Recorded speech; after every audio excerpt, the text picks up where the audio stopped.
Hi everyone, I'm Pixel. Today I bring you a game that I've been working on for almost a year.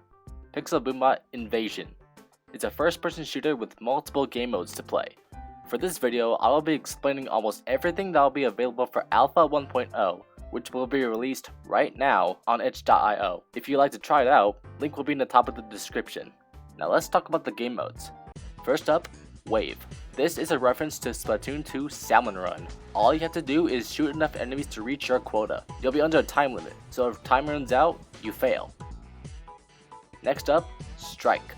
This is a reference to Call of Duty Black Ops 1 Moon Outside. Every 30 seconds, enemies will get stronger.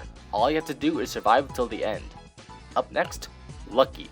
This is a reference to Mortal Kombat X Test Your Luck. You'll be given a positive or a negative mod to the maximum of 3 before you're given your quota. As the same as Wave, you're under a timer. If the time runs out, you fail.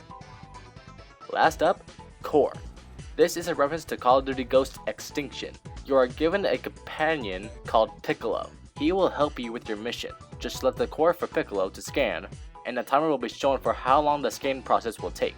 While Piccolo is scanning the core, protect him at all costs, because if Piccolo dies, you fail. These next game modes are actually different from the others, so let me explain what they are. First up, Boss Battle.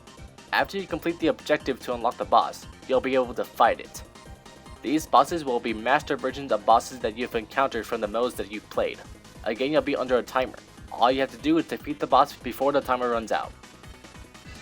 And here's a special game mode, the 100 Trials. This is a reference to Super Paper Mario. It's self-explanatory. Shoot enough enemies to spawn in the key, grab it, and go through a portal. Every time you enter a portal, you go up a trial and difficulty increases. I can't explain everything else because this mode is kind of a secret. So let's move on. Now if you need help with anything, here are your options. There will be a question block on the game mode tab to help you figure out what to do and not what to do. There's also a help and tips tab where almost everything you need to know is there. Now with almost every main thing explained, let's talk about some of the mechanics. First up, the grenade. A very simple and basic mechanic for first-person shooters. These grenades will act like firecrackers, but it's very effective if enemies enter the blast radius. Second, barriers. Barriers can be used to prevent enemies from going past it. If the enemy touches the barrier, they will die, excluding bosses because that would be OP.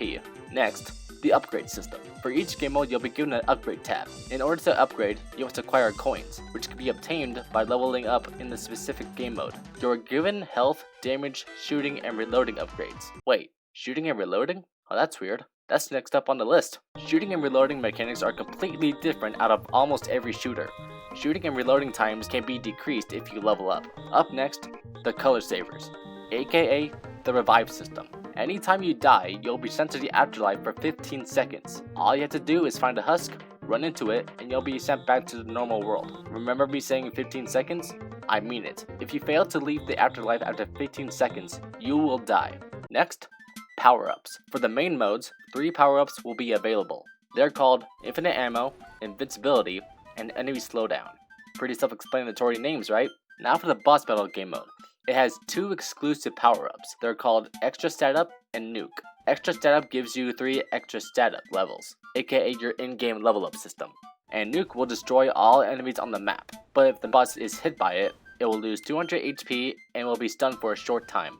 Another one, Chemical Power-Ups. Wow, another level-up system? What is that, like 3? Well, yes. This was originally going to be a game mode that was a reference to Kirby Air Ride City Trial, but I thought it would be more simple if it was part of the main gameplay. There are 6 types of chemical power-ups. They're called Health, Damage, Shooting, Reloading, Speed, and Jump.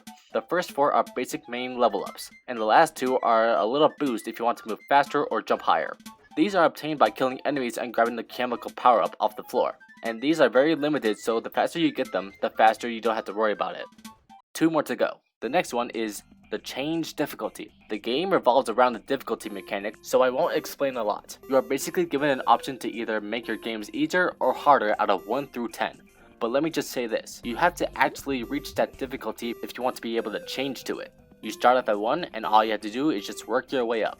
Last but not least, the Shard Store. This is a place where you can get permanent upgrades with the cost of your shards. How do you get shards? Well, for example, if you complete a strike mission on difficulty 7, you will get 7 strike shards. This will be it for today's video. There's a few other things here and there, but I want you to find out those things on your own.